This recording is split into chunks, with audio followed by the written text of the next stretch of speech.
Ya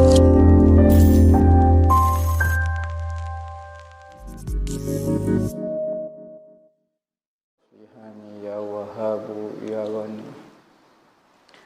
Qala al-muallif rahimahullahu ta'ala wa nafa'ana bihi wa bi'ulumihi fid dharain amin. Rabbi yassir wa la tu'assir wa tammim bil khair wa la hawla wa la quwwata illa billahil aliyyil azim. Ilahi anta maqsudi wa ridhaka matlubi. A'tini mahabbataka wa ma'rifataka.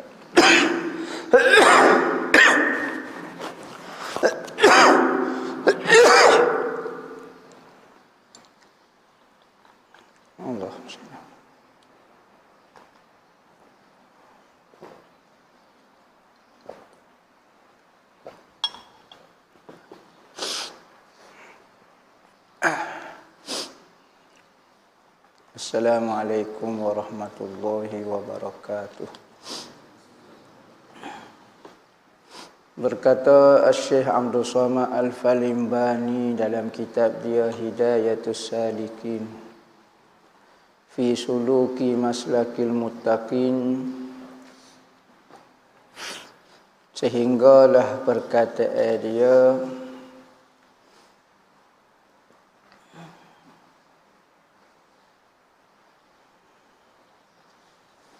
kaifiyat yang ketiga. Sudah. Kaifiyat yang ketiga di dalam berzikir. Ada berzikir daripada bawah naik ke kanan ke kiri. Ada zikir naik ke atas gini ada. Ada zikir gini ada. La ilaha illallah ada belakang. Nah, ada riwayat sahabat-sahabat dulu berzikir seperti pohon yang ditiup oleh angin. Gini tubuh dia. Sahabat dulu berzikir. Bukan kata sahabat berzikirnya tak bergerak, tak bergapo. Nah, maka kaifiyat yang ketiga, bahawa hendaklah menyebut zikir itu dengan mualat, yakni berturut-turut. Sekira-kira jadilah dua kalimah itu seperti kalimah yang satu, padahal tiada suatu yang menyelai antara keduanya. Itu pada kharij atau pada zihin, supaya tiada boleh masuk syaitan daripadanya itu. Nah, dan inilah terlebih hampir membuka bagi hati dan terlebih menghampir akan jalan kepada Tuhan. La ilaha illallah, la ilaha illallah, la ilaha illallah. Direct lagu tu. Nah. Illallah tu kuat ke sikit. La ilaha illa tu kuat. Itu biasa seru di hati. La ilaha illallah, la ilaha illallah, gitu. Supaya tidak boleh masuk syaitan daripadanya. Nah, la ilaha berarti gitu kak? Ataupun la ilaha illallah berarti. Dan inilah terlebih hampir membuka bagi hati dan terlebih menghampir akan jalan kepada Tuhan kita. Dengan syarat hendaklah dihadirkan makna zikir itu dengan hatinya pada tiap-tiap kali zikir itu. La ilaha illallah, kita dok mengatik la ilaha illallah, la ilaha illallah, la ilaha illallah, la ilaha illallah. Itu. Biar mari semacam hadir makna sebagaimana menurut martabat orang lah. Nah, sebagaimana dia terima ijazah daripada guru dia. Guru dia suruh hadirkan makna gapo. Maka anak murid macam-macam yang hadir di dalam hati dia ni macam-macam. Pertama, kalau anak murid ni yang masih suka kepada dunia, maka guru dia kata hadirkan tiada di dalam hatiku dunia kecuali Allah. Tiada dunia di dalam hatiku kecuali Allah. La ilaha illallah. Tiada dalam hati dalam tiada dunia di dalam hatiku kecuali Allah. Tiada dunia. Ngati aku tu. Kalau orang tu jenis sombong, jenis ego, jenis rasa takabur dengan ilmu dia, dengan pangkat dia, hadir ke makna tiada kelebihan kecuali Allah. Jadi bergantung kepada makna yang diberi oleh guru dia. Kita jangan pandai-pandai beri makna lagu tu. Kerana apa? Kerana takut hadir ahwal dia, maka kita jadi pening tak tahu apa budak ni jadi mengatik, jadi pening. Maka atas gantung. Hok biasa standardnya tiada yang disembah kecuali Allah, nak buat syirik dalam hati. Tiada yang disembah kecuali Allah. Atas ni lah hok depan ni, la ma'bud la maksud. Tiada yang dituju. Tiada yang diminta, tiada yang dipuja. Kalau dalam hati kita masih rasa nak puja selain daripada Allah, hadir ke makna tiada yang dipuja kecuali Allah. Kalau nak suruh fana, tiada perbuatan aku kecuali perbuatan Allah. Tiada perbuatan aku kecuali perbuatan Allah. Akhir sekali tak ada ilah makna. Jadi setiap makna itu mesti dapat ijazah daripada guru dia. Guru dia yang izin ke ataupun guru dia yang suruh hadir ke makna tu. Kerana satu benda kalau kita duk sebut semacam, dia akan jadi ingatan kita dan jadi akidah pegangan kita. Dan sekurang-kurang zikir itu bahawasanya pada tiap-tiap mengatakan la ilaha illallah itu, tiada ada di dalam hatinya itu sesuatu yang lain daripada Allah, melainkan dinafikan daripada hatinya itu. Nafikan semua selain daripada Allah.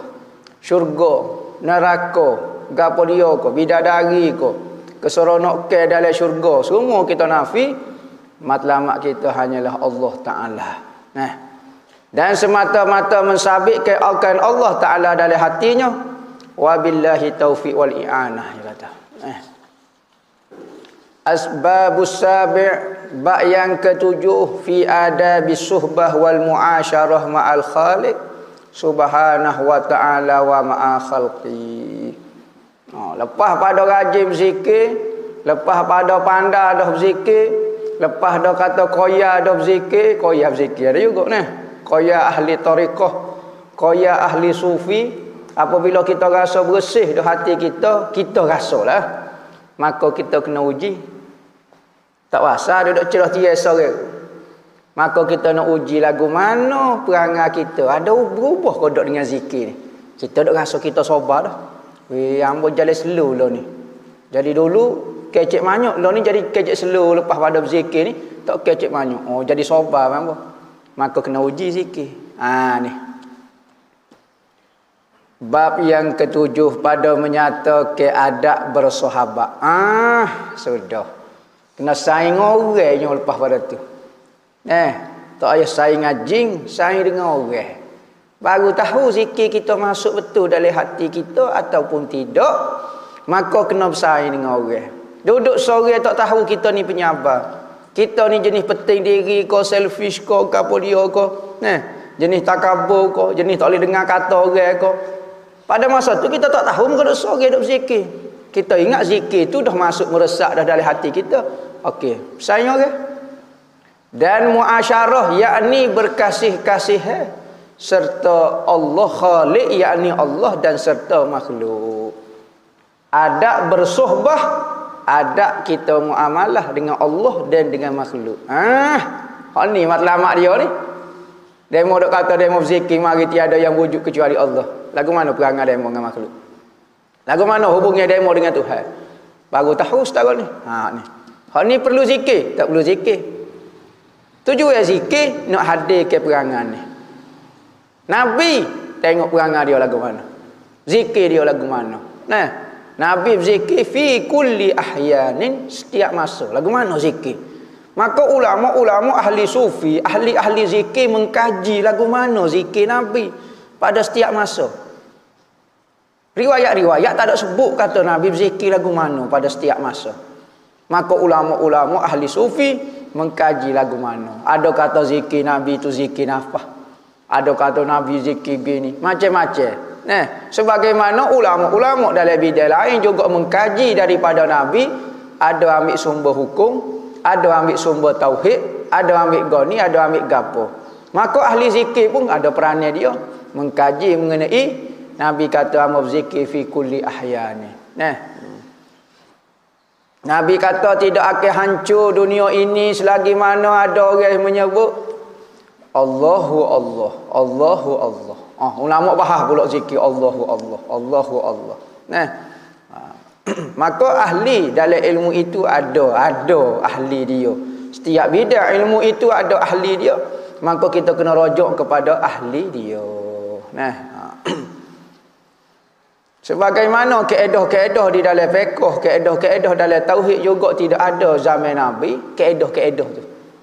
Benda mustahil, benda wajib, benda haruh, arak, jering. Itu semua-semua istilah-istilah yang dibuat oleh ulama tauhid. Kita terima, ya, dan kita guna kaedah dan kita buat pegangan. Ulama fiqh kata hak ni wajib, ada kata sunat, ada kata haruh, ada kata makruh. Siapa dia beri hukum tu? Ulama dia. Maka hak ni wajib. Nabi tak ayat semaya zuhur ni wajib, semaya duha ni sunat. Nabi tak sebut, Nabi buat ya. Lagu mana ulama fiqh kacuh hukum-hukum, hadis-hadis, benda-benda betah boleh bagi hak ni. Padahal Nabi tak sebut. Pelik sungguh, lagu mana boleh. Dia ada ahli-ahli dia, istilah-istilah. Maka dalam ilmu tasawuf juga ada istilah-istilah dia. Maka kena terimalah istilah-istilah dia. Dalam bab zikir pun ada istilah-istilah dia. Maka istilah tu benda biasa sahaja. Jangan buat kalut. Jangan buat kalut. Dalam ilmu hadis banyak juga istilah. Hadis hasan. Nabi tak ayat, Nabi kecek-kecek. Haza hadisun sahihun. Nabi kecek pun Nabi ayat hadis sahih. Jadi jangan pening dengan istilah lah ni. Hak penting kita ambil ilmu kita bersumber ke dengan ahli dia. Ahli dia. Kadang-kadang ahli dia tu tak boleh waktu ambil sumber nas. Tetapi istimbak dia. Istimbak hukum dia. Berapa banyak kitab-kitab hanya istimbak sahaja. Bukan nas pun. Kitab fiqh tu istimbak belaka. Tak ada nas. Kita mengaji tempat-tempat kitab fiqh ada nas belaka setiap ayat ya? Tak ada pun. Kadang-kadang istimbak pun. Syarah dia pula, hasyiah dia pula. Kadang-kadang kalau hasyiah dia bus ilak dia panggil. Ilak ni lagu mana? Istimbak ulama faham. Nama hikmatut tasyri' dia panggil. Bab apa lagu ni? Bab apa lagu ni? Dalam kitab fiqh pun syarah gini. Macam-macam. Dalam kitab tafsir pun lagu tu juga. Maka dalam kitab tasawuf juga ada istilah-istilah dia.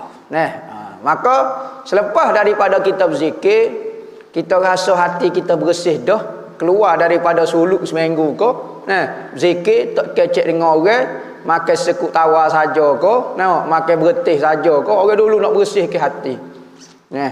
Ni mari kok mana ni lagu ni, tak ada nah, tak ada apa dia. Nabi bersuluk dulu sebelum jadi nabi. Dia bersuluk di Gua Hira dulu. Maka ulama ambil kaifiat bersuluk. Maka sangat baik bagi hati kita. Zaman-zaman fitnah ni, zaman-zaman kita hidup dengan benda yang menarik kita selain daripada Allah, dunianya, handphone kita, handset kita, kehidupan kita, keluarga kita, saing-saing kita, semua menarik kita kepada lupa Allah Ta'ala. Tiba-tiba seminggu kita duduk dengan Tuhan, zikir, semaya, tu saja. Puasa ko, makan pun tak makan, bagai-bagai masing tak makan, garam tak rasa. Topo rasa dipanggil. Betapa rasa, tak seru rasa. Biar rasa. Kita duk suruh masing lupa Tuhan, rasa sedap lupa Tuhan, rasa tomie lupa Tuhan. Seminggu tak makan garam gula gapo dia. Tak mati. Minum air kosong saja. Topo rasa, topo goni. Duduk dengan lagu tu supaya kita rasa kosong daripada dunia, mudah nak hadir ke Tuhan. Gitu sahaja. Sebagaimana Rasulullah betapa di Gua Hira sebelum dilantik menjadi Nabi, maka ulama-ulama kata lagu tu. Patut ni sebelum daripada Nabi, syariat sebelum pada Nabi. Hok Nabi buat kena ikut belaka. Ingat Nabi sesat kau sebelum dia jadi Nabi? Perbuatan dia sesat kau sebelum jadi Nabi? Boleh kita ikut. Ni duduk di Gua Hira ni sebelum jadi Nabi, memang sebelum jadi Nabi. Tapi hok Nabi buat itu jadi pegangan kita, jadi panduan kita. Apabila berzikir, Koyalah kitanya ahli zikir, pergi sebah, pergi bergapo, ngaku tasawuf, ngaku sufi. Maka sekarang lagu mana nak uji hati kita betul-betul kau tidak dengan kita bersaing. Lagu mana kita dengan saing kita? Zikir la ilaha illallah selawat duk nyopoh menata minggu ni macam-macam lagi. Duduk selawat banyak, deki lagi dengan saing-saing. Duk selawat banyak, goni lagi. Tak jadilah mana lagi zikir kamu. Kena masuk sekali lagi. Kena masuk lagi, kena katok hati kita biar jadi betul-betul lembut, barulah molek. Ni nak tahu ni. Maka adab ni terbahagi kepada dua. Adab kita dengan Tuhan. Lagu mana kita sebagai hamba Tuhan, bukan hamba. Hamba ni rasa tinggi dah martabat ni. Hamba tu makhluk Tuhan. Berat lagi. Makhluk ni supaya kita dengan handset lagu mana? Handset kita nak pekom ping. Dia tak kata gapo. Kita nak enjar dia, kita nak pakai, nak guna, nak tekan 24 jam sampai hang pun tak apa. Tak ada kata gapo. Tapi kalau hamba, dia ada perasaan. Maka hamba ni martabat tinggi dah biar rasa kita ni makhluk Tuhan. Tak boleh nak kata mana. Dia sembah kita, dia katok kita, dia buat gini. Senyap tak kata gani. Kena jadi lagu tu. Maka muamalah kita dengan Allah, dengan Tuhan kita, Tuhan lawan dia makhluk. Kita ni makhluk. Kalau Tuhan lawan hamba, tinggi dah martabat demo tu. Supaya demo tak ngaku demo ni makhluk. Ngaku kita ni makhluk. Tu adab dia. Seorang makhluk, satu makhluk, lagu mana duduk di bawah kekuasaan Tuhan dia. Macam handset ni. Tak ada usaha, tak ada ikhtiar, tak ada goni. Ni nak pekum. Tak ada kata dok ni podok. Dia duduk di bawah takbir Tuhan. Tak ada kata apa. Kalau hamba ada lagi perasaan gini. Memang dia tak. Kau Tuhan dia. Gih. Dari hati dok bekok lagi. Go buat kerja. Buat kerja. Ikut belaka zahir ni. Dari hati. Kalau dengan makhluk, Tuhan dengan makhluk, tak ada gapo dia. Tak ada rasa gapo dia kita dengan Tuhan. Lah ni kita macam-macam rasa ada dengan Tuhan. Nak marah pun ada, goni pun ada. Kedua, adab kita sesama makhluk. Apabila kita rasa ni kita ni makhluk Tuhan, lagu mana kita bermuamalah dengan makhluk Tuhan lain. Mu takut ke Tuhanmu? Ya, saya takut. Saya tak lewat apa-apa. Maka lagu mana kita dengan makhluk Tuhan? Kita nak hina makhluk Tuhan. Sama aku kan makhluk. Sebab hamba ada PhD. Hamba nak hina makhluk orang. Misalnya lah. Tak boleh. Kalau orang tu rasa diri dia bukan makhluk, tu timbul mazmumah.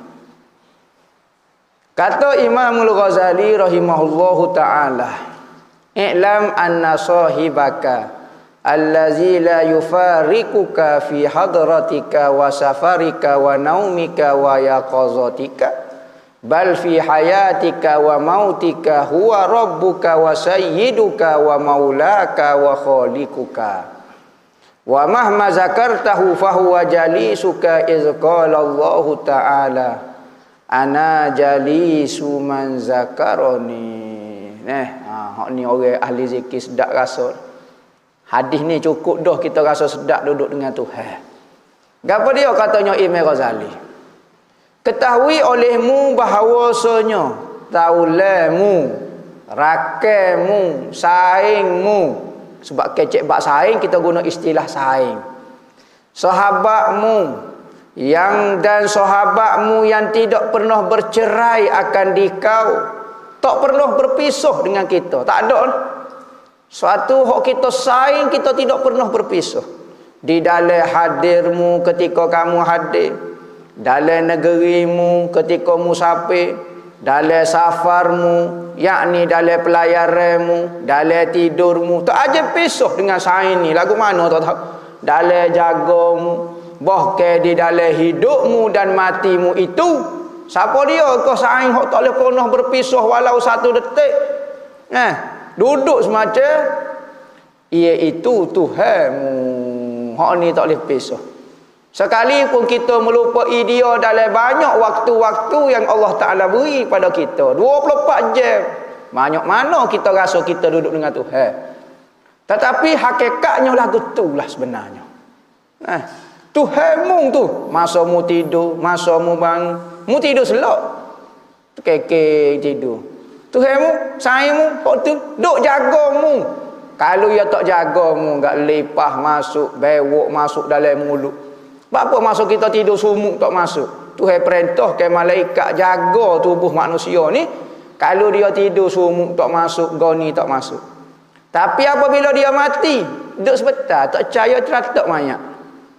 Duk sebentar, kalau tak pandai jaga, penuh sumuk masuk ni, kok telinga, kok mulut. Beza apa ketika kita tidur, sumuk tak masuk pula. Beza, malaikat ada jaga. Perintah daripada kamu. Hak mu kata sayangmu tu lah. Hak nak bersohbah denganmu tu. Dia tak pernah lupa ke kamu sentiasa lupakan dia. Dan penghulumu, dialah Tuhanmu yang mencipta kamu. Dan penghulumu,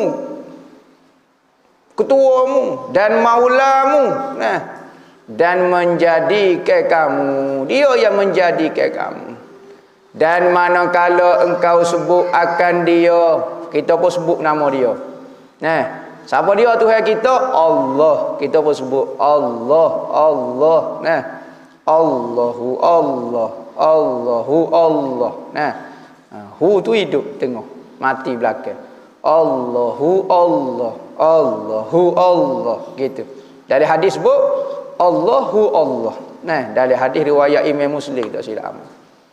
Maka iaitu seolah-olah duduk ia dengan dikau, seolah-olah bersekedudukan dengan kamu. Patut Tuhan ke tidak bertepat. Lagu mana bersekedudukan tu? Muakal rasa. Tak syarat benda tu kena duk berepek denganmu baru kamu rasa dia bersekedudukan dengan kamu. Bersekedudukan di dalam hatimu. Terasa hampirnya dia menguasai dirimu. Terasa sangat hampirnya pendengaran dia kepada dirimu. Ambo duk kecek ni. Kalau orang tu rasa Tuhan, dia rasa Tuhan dengar dulu sebelum pok entah dengar ni. Tuhan dengar dulu ambo nak kecek gapo. Sebelum entah nampak pokok orang lain nampak diri kita, Tuhan dulu nampak. Ya jadilah kau tu. Tu kedekatan hati. Terasa hadirnya Tuhan. Tu maksud bersekedudukan dengan Tuhan. Bukan kata bersekedudukan jiring jising lagu ni berepek. Tak Tuhan tidak bertepat. Maka lagu mana? Di dalam hati. Maka benda di dalam hati bukan hak di luar. Supaya kita lah teringat ke orang tua kita, teringat ke anak-anak, teringat ke bini. Kita duduk di Amerika tu, teringat ke anak-anak, rasa duduk dekat dengan dia. Dengan bini kita, dengan orang tua kita, duduk dekat semacam. Dia ada sebelah kita, duduk berepek jiring. Tak ada. Pada mana? Duduk dalam hati. Lagu tu. Dia kata apabila mu sebut akan nama dia, maka seolah-olah duduk ia akan dikau. Dia sebut perkataan seolah-olah ni sebenar tu takut kita faham duduk luar gini, luar jiring lagu ni. Sebenarnya memang Tuhan duduk rapat sungguh dengan kita. Gharibun. Wa iza sa'alaka ibadi anni fa inni gharib. Ujibu da'watad da'i iza da'ani. Apabila manusia bertanya mengenai aku wahai Muhammad, kata ke aku gharib, dekat. Aku akan perkenan segala permintaan dia apabila dia berdoa. Dekat lagu mana? Katanya dalam Al-Quran kata nahnu aqrabu ilaik min hablil warid, lebih dekat daripada urat tengah kamu. Ikutlah urat tengah hablul warid ni. Orang tengah kita. Dekat pada tengah ni tak ada dalam sipir jarak, tak ada. Kita kalau tu yang kata dek sebelah kanan, mungkin lebih dekat sebelah kanan, kiri serah jauh sikit. Kalau dekat pada tengah, sudah tengah ke mana? Nak kata kanan nak dakwa dekat kat dia tak boleh sebab dia dek tengah. Kiri tak boleh, depan dak, belakang dak, atas dak, bawah dak. Dekat ke mana? Dekat daripada tengah. Sudah dekat daripada tengah habis gini tu. Ya benda di hak paling dekat sekali tengah. Kalau cenderung ke kanan, kiri kata jauh. Kalau cenderung sebelah depan, belakang kata jauh. Kalau duduk sebelah atas, bawah kata jauh. Dekat pada tengah. Sudah dekat pada tengah. Tak ada sipir. Nampak? Tak ada sipir. Tetapi bak Nabi Muhammad, moga dia makhluk, fakana qaba qausaini au adna. pada malam Isra' Mi'raj, kami katanya Allah Ta'ala dekat dengan Nabi Muhammad sebusu anak panah, qaba qausaini, seperti dua anak panah. Gini anak panah, ulama syarah, ni anak panah gini kita cantum besar ni lebih kurang. Ya, anak panah ni tak besar, tak ada anak panah 4 lepor, tak ada. Anak panah ni biasa hok kecil zaman dulu ni sekat ni. Likung waktu nak kata dekat, fakana qaba qausaini au adna, ataupun lebih dekat lagi. Maka Nabi Muhammad muka dia makhluk, dia berjarak. Nah, Tuhan nak royak kedudukan Nabi Muhammad sangat hampir dengan dia pada malam tu. Bukan kedudukan jiring dia, kedudukan dia. Beza nah. Tak ada orang boleh martabat qaba qausaini au adna. Lebih dekat lagi. Seorang-seorang ni sahaja, yakni Nabi Muhammad dapat gelaran, dapat pangkat tu.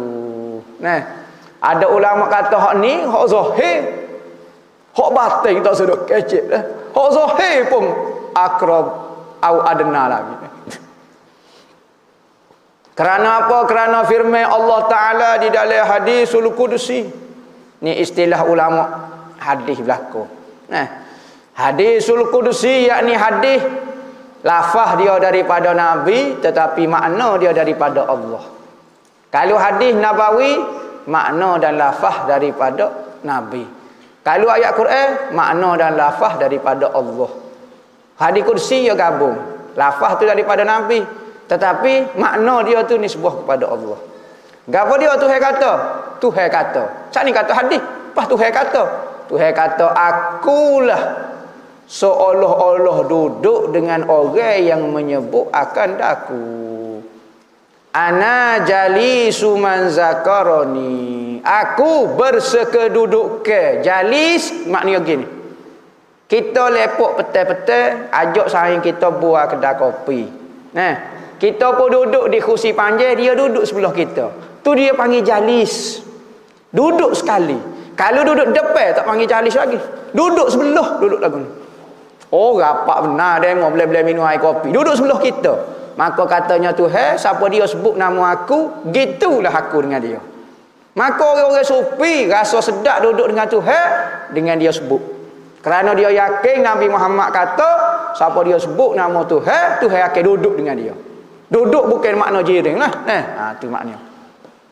Wa mahma in kasara qalbuka hazanan ala taksirika fi haqqi dinika fahuwa sahibuka wa mulazimuka iz qala ta'ala ana inda munkasirati qulubuhum min ajli. Hadis yang pertama semata-mata sebut nama Tuhan, Tuhan kata aku duduk sebelah. Nah, kecek kiyah Tuhan duduk sebelah, makna dia. Maka ertinya katanya Imam Ghazali lagi ni, dan manakala pecah hatimu pula, apabila mu zikir hatimu jadi pecah, perasaanmu jadi pecah. Pecah lagu mana? Kecewa. Rasa hati kita Allah demo telah permainkan perasaan hamba kan kecewa dengan orang ni, pecah hati. Rasa panah dada. Kita rasa tak ada apa dia. Orang kecewa saja boleh merasai benda lagu tu.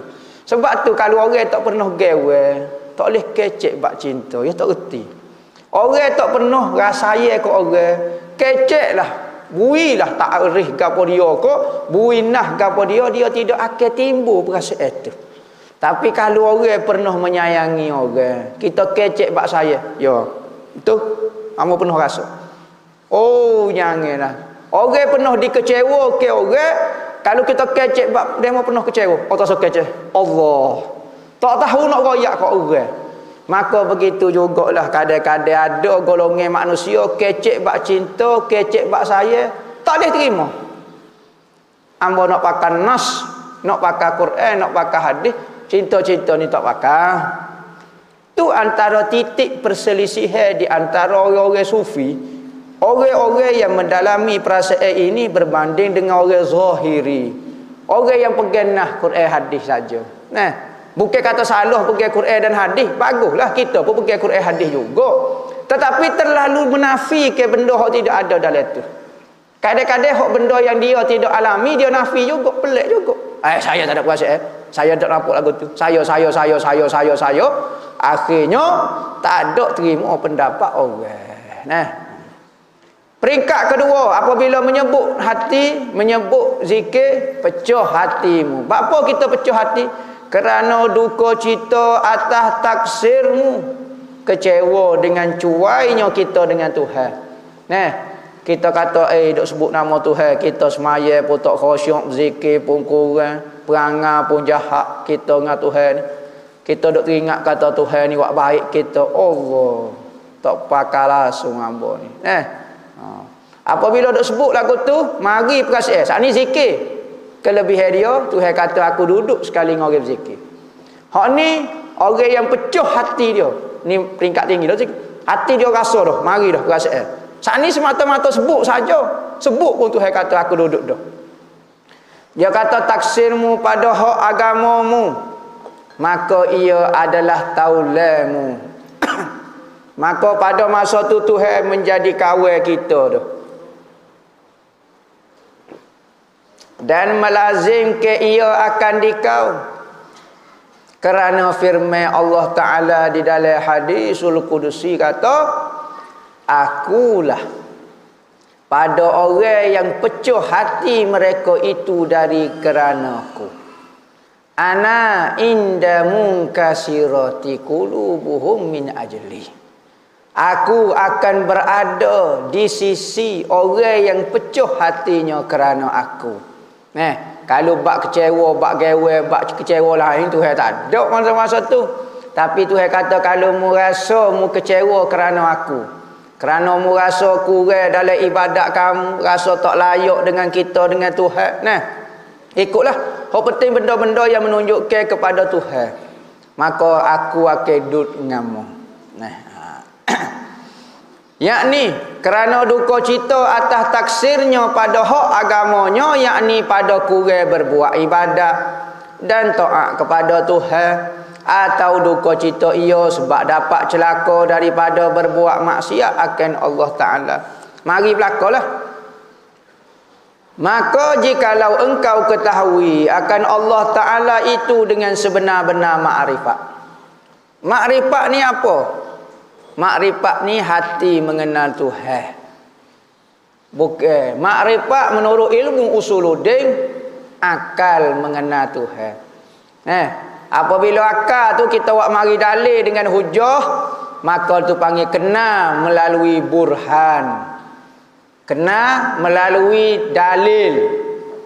Fardu ain, ya kena belajar, kena Tuhan melalui akal. Kedua, kena melalui wujdan, dia panggil. Dia panggil burhan. Kedua wujdan. Kena Tuhan dengan rasa dia. Rasa lagu mana? Penuh rasa kau dok Tuhan dok perhati kat mu. Mu penuh rasa kau dok Tuhan dok dengar mu dok kecek. Penuh rasa kau dok Tuhan dok lihat, Tuhan tahu, Tuhan gapo. Kalau dia rasa tu kena melalui wujdan. Maka ada orang bab ilmu tauhid dia tak boleh kecek dalam mana. Tapi dia sangat merasai kewujudan Tuhan. Perangai dia kita nampak dia tu cara kecek Tuhan dok dengar weh. Cara dia bertindak, cara dia bergerak. Tetapi ada orang kena melalui dalil, tetapi perasaan seolah-olah tak ada. Dalil berkali kecek beru, tetapi perangai dan akhlak supaya Tuhan tak tengok dia. Supaya Tuhan tak lihat dia. Dia percaya, tetapi perbuatan kita tengok Allah. Mu kata Tuhan kuasa, tapi tak agak apa Tuhan. Duduk kejar duk siji. Duduk kejar kok makhluk.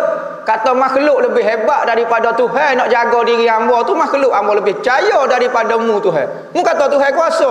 Kata Tuhan kuasa. Apa mu cari selain daripada Allah? Bapa mu persembah ke ibadatmu kepada selain daripada Allah? Mu kata Tuhan dak nampak ke? Tunjuk ke Tuhan lah ibadatmu, pakaianmu, gonimu. Lagu tu. Maka orang yang kena melalui wujud lebih murni berbanding orang kena melalui akal. Orang kena melalui akal, okey lepas dah fardu ain, beres, tak ada masalah apa. Tetapi kena dia tidak menyebabkan makrifat dia. Makrifat yang sebenar. Maka orang yang paling kena Tuhan adalah Nabi Muhammad. Hak tu pun tak kenal kepada hakikat. Ingat, makrifat ni tak ada istilah makrifat hakikat, tak ada. Saya kenal sekena-kena yang tak. Tuhan tidak dapat dikuasai oleh makhluk. Nah, maka yang paling kenal Tuhan adalah Nabi Muhammad. Nabi Muhammad pun kata aku tak kenal Tuhan juga. Nah. Ada ulama kata araftu rabbi bi rabbi. Katanya Sayyidina Abu Bakar, tak silap apa, araftu rabbi bi rabbi, ataupun Sayyidina Ali. Orang tanya dia lagu mana mu kenal Tuhan? Araftu rabbi bi rabbi. Aku kenal Tuhan dengan Tuhan. Kalau Tuhan tidak memperkenalkan aku, nescaya aku tidak ada kemampuan nak memperkenalkan dia. Nak kenal dia, maka siapa dia yang mengenal? Tuhan sebenarnya yang mengenalnya. Aku hanya alat sahaja. Seperti sebatas pen menulis perkataan. Pen yang menulis ataupun tuai yang menulis? Tuai yang menulis. Tetapi kalau kita tengok terlalu hampir dengan tulisan itu, kita tengok nampak pen hok menulis. Kalau kita nampak rapat dengan makhluk, makhluk hok bergerak, makhluk hok pandai, makhluk yang berfikir, makhluk yang mengkaji, makhluk yang merasai, makhluk akak gak sikit pandangan itu kepada sebelah atas. Tengok sikit, pen tu gerak sendiri pun tengok Allah. Tangan orang rupanya yang menulis itu. Maka manusia kena rasa lagu tu. Memang gitu sebenarnya. Dan Tuhan tidak dapat dikuasai. Tahu tak boleh. Sebab tu adalah satu selawat dipanggil selawat Ibnu Mashish. Selawat Izzuddin Ibnu Mashish dipanggil. Selawat Mashishiyah dipanggil. Guru kepada Abu Hasan Asy-Syadzili, orang Morocco. Dalam selawat dia kata, dia ada sebut min auhalit tauhid. Ya Allah, bersihkan aku daripada seluk. Wahal ni seluk, wahlu ni seluk. Seluk tauhid. Yakni nak mencapai kepada darjah tauhid hakiki ni mustahil. Nabi Muhammad hak paling kurang sekali tak ada. Lagu tu. Nescaya engkau jadikan akan dia taulan sebenar-benarnya. Apabila sebenar-benar makrifat, maka mu akan jadikan Tuhan sebagai kawanmu. Lagu mana nak berkawan dengan Tuhan? Lagu mana mu berkawan dengan makhluk aku? Kita tahu Tuhan buat baik kita. Ya, Tuhan duk jaga, duk makan kita. Kita nak buat baik lagu mana ke Tuhan? Kita nak cara ke dia? Dia tak perlu dah. Kita nak belajar KFC, dia tak makan KFC. Nak ajak bagi derak, dia tak bagi derak. Ya Allah Tuhan, aku nak balas jasamu. Terima kasih sangat sebab mu cara kat aku nak buat lagu mana nak balas baik. Katanya Tuhan mudah. Mu balas kepada sama-sama makhluk aku. Betul mu nak balas kepada aku? Okey, balas. Lagu mana mu kira bicara dengan makhluk aku? Lagu mana hubunganmu dengan kekasih aku? Lagu mana? Ngaku mu tak perlu. Kalau mu rasa aku tu sangat berjasa dalam hidupmu, lagu mana mu nak balas? Aku nak tengok mu lagu mana. Berarti lagu mana kita terima kasih kepada makhluk? Ada seorang tu ulama, ada orang duit dia, maka dia pun pergi pitih tu, dia siung. Oh, pitih, Masya Allah, Alhamdulillah. Anak murid dia tengok, tok guru aku ni minat pitih juga rupanya. Tok guru aku ni minat pitih rupanya. Boleh harta. Oh, Masya Allah. Dia duk tengok tok guru dia. Oh, jenis minat juga rupanya. Kecek tasawuf. Boleh pitih duk siung-siung. Orang ambil pitih gini ya. Pekun celah batak baru nampak tasawuf ke. Kita faham dah. Ambil pitih tu tasawuf. Orang wi kereta tu gak ambil cala-cala lah sikit. Kurang kata enjin sikit. Baru tasawuf. Kita faham lagu tu. Dia tengok tok guru dia duk cara saya bagai. Nyaya. Hak ni basuh kereta lah apa dia. Pitih boleh. Oh, pitih. Dia pun tak tahu juga anak murid ni kayaknya nanya jugalah, dia nanya. Tok guru kata ngajar tasawuf. Apa tok guru boleh harta pitih? Oh, pitih. Oh, kereta kau apa dia? Nampak nyaya kata. Katanya tok guru, bapanya salah kau. Oh lah, muka tok guru royak dah ke tasawuf, ke ngaji tasawuf ke itu, ke lo ni duk ngaji tasawuf ke. Hambo pakai baju boruk, orang pitih, pekung celah pondok lagu tu ya. Dia boleh jenguk, keli-keli mu pekung dia jangan jatuh lah pekung tu. Mana pandai lepas ni kutip pula. Nampak? Jadi kita faham lagu tu lah tok gurunya. Apabila boleh tu jangan gitulah. Katanya tok guru dia mu nampak makhluk. Aku nampak Tuhan. Maka setiap hak boleh tu aku rasa ketar tu hewi 50 riyal kat ambo ini. Tu hewi kereta kat ambo aku. Neh. Tu kalau orang tengok tu lain selalu muamalah dia. Tengok Nabi Muhammad lagu mana. Neh. Ya jumpa dalam rumah dia tamas putih. Roti sikit. Terekeh dia pergi ambil. Kita kata sahur. Benda lagu tu pekong lah. Patutnya. Dok. Dia ambil apa? Oi, siapa dia boleh buat roti ni? Tengok, orang dengan Tuhan. Kita ni dengan makhluk menipu kohong. Nak koyak tasawuf pun ada juga pun. Nampak macam tasawuf, nampak. Hati penuh dunia. Tapi orang lagu tu ambil Allah Tuhan wi kambo. Allahu akbar. Terima kasih kata tak boleh nak royak. Nampak dia ayat sebut terima kasih kepada makhluk. Sebab tu Tuhan kata man lam yashkurin nas lam yashkurillah. Siapa dia tak erti terima kasih kepada makhluk, dia tak terima kasih kepada aku tu. Mula zahir ke aku, jadi terima kasih. Aku ke bawa data dia, aku ke gerak ke hati dia. Tu orang tengok Tuhan. Selagi mana perangai kita tak tengok lagu tu, selagi tu kita duk kubah. Selagi tu kita tak boleh buat ikhlas. Tak sedok nak buat ikhlas kalau nampak makhluk ni jadi tak berapa nak kemah ikhlas. Biar nampak Tuhan. Baru muamalah kita tak boleh nak. Muamalah dengan Tuhan lah ke mana Macam kita duk mengajar lah ni. Kalau kita duk rasa orang duk perhati kita mengajar. Ngajar duk kontrol dengan orang. Tapi kalau kita rasa Tuhan kita nak sebut kalimah pun kita rasa itu dah. Hak tu kata kalau selagi mana tak duduk dengan Tuhan, selagi mana hatimu duk kubal lagu tu. Nescaya engkau jadikan akan dia taulah sebenar-benarnya dan engkau tinggalkan akan manusia itu pada satu pihak. Makhluk bola ngambur. Tu. Nah, duduk dengan Tuhan. Bukan kata tak saing dengan orang. Tak. Bukan tak saing dengan orang. Orang sufi ni saing dengan orang tapi dia tak nampak Tuhan dia. Tak nampak makhluk. Sebab tu muamalah dia, perangai dia sangat hebat. Nabi ya paling biasa sekali. Hak tunjuk contoh. Nah, apabila orang tanya Sayyidina Aisyah lagu mana kat perangai Nabi ni? Nak tengok Quran. Quran tu. Kana khuluquhul Quran. Akhlak dia sebuti Quran. Hak kecek bab sabar, kecek bab apa dia? Kecek bab zuhud, kecek bab apa? Betul. Hak tu hak tulis. Ni hak jalan, hak hidup, hak boleh rasa, hak boleh nampak. Quran sebuti dia.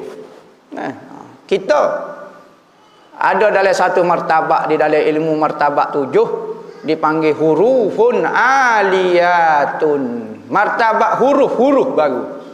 Huruf-huruf yang tinggi dipanggil martabak huruf dipanggil. Kita ni baru martabak huruf baru. Tu tengok alif tu. Alif belakang tu. Martabak huruf baru. Quran Nabi Muhammad.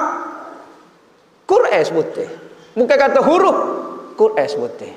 Nah, martabak kita tinggi baru hurufun aliyatun. Dalam kitab usul tahqiq ada sebut. Nah, ada martabak manusia yang tanpa martabak huruf dipanggil. Quran Nabi Muhammad lah.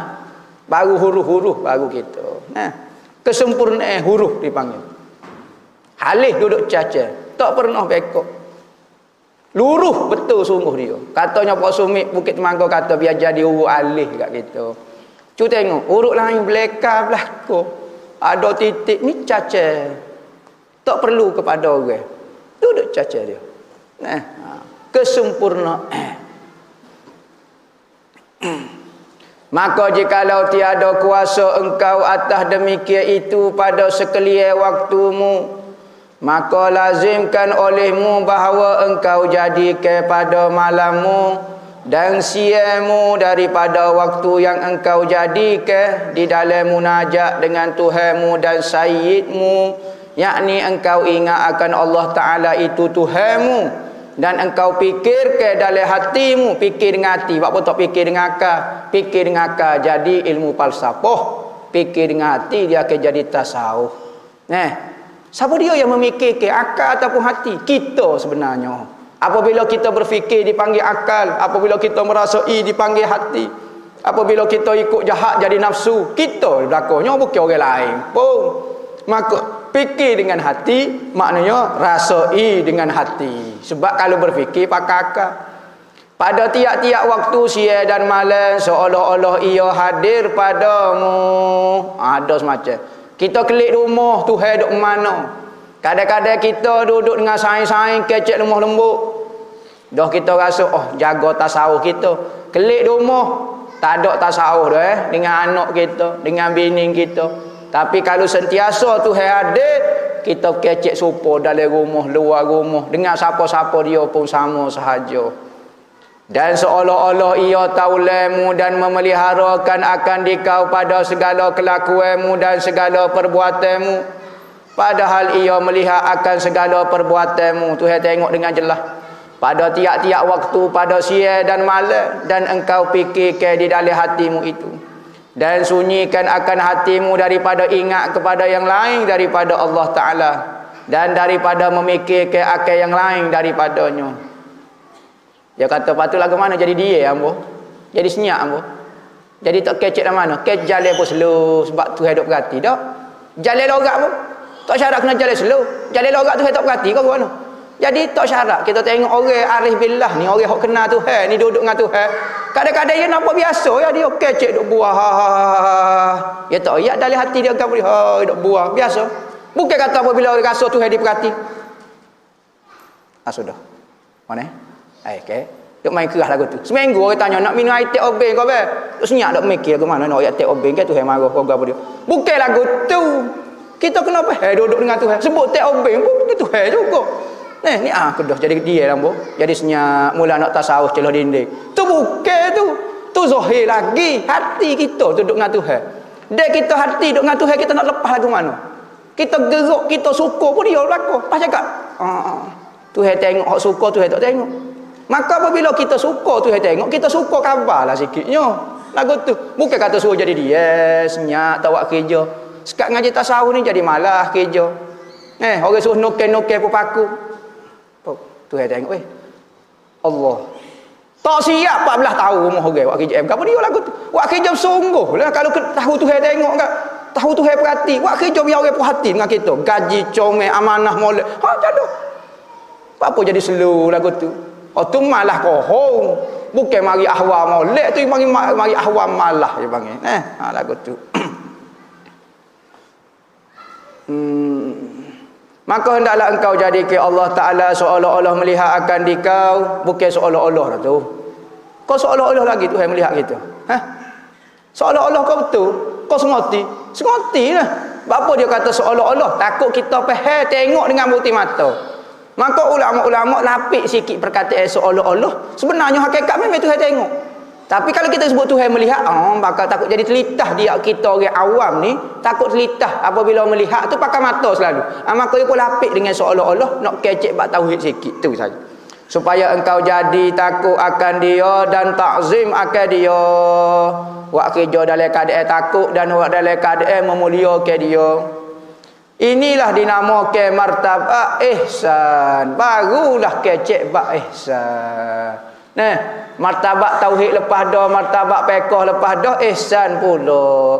Yang disebut di dalam hadis Nabi sallallahu alaihi wasallam, tatkala menanya Jibril alaihi salam dengan katanya, "Wa mal ihsan?" Qala an ta'budu rabbaka ka'annaka tara fa illam takun tarahu fa innahu yarak. Rawahu Muslim. Artinya apa ihsan itu? Maka sabda Nabi sallallahu alaihi wasallam, ihsan itu bahawa engkau berbuat ibadat akan Tuhanmu seolah-olah engkau lihat akan dia. Sebab martabat orang jarang boleh tengok Tuhan. Maka jikalau tiada engkau melihat akan dia, maka bahawasanya ia melihat akan engkau. Tu i'tikad kita lagu tu. Dan dari kerana inilah sayogio engkau membanyakkan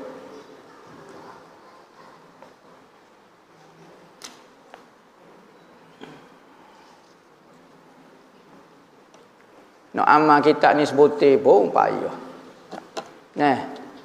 Ngaji nak khotel dah kita ni. Lama benar dah kita mengaji kita ni. Nak amal sebutir abuk dah. Ngaji berapa ratus muka surat dah. Gitulah kita. Kalau kita tak siap amal, mengaji dulu pun tak apa. Jangan rasa takut. Pas nak masuk kitab baru pula amal dak lagi. Dak mengaji. Sekurang-kurangnya belajar itu sebahagian daripada beramal dah. Kita sanggup dengar nasihat orang tu pun separuh daripada beramal tu. Ada orang dengar pun tak sih. Tu peringkat berat benar. Sekalipun hamba tak ada beramal tapi hamba dengar dia nasihat. Masuk kitab baru pula hamba dengar pula. Beramal tak apalah, separuh dah. Tetapi ada manusia ni tipu setan, tak sedap ngaji, tak beramal juga. Gosok kali hidup dengan jahil lagu tu, dengan tak beramal, dengan jahil dengan penuh hacul lebur kami. Jadi kita beramal tak beramal suku pasal hak tu peringkat kedua. Dengar dulu, sanggup dengar tu kira beramal dah tu.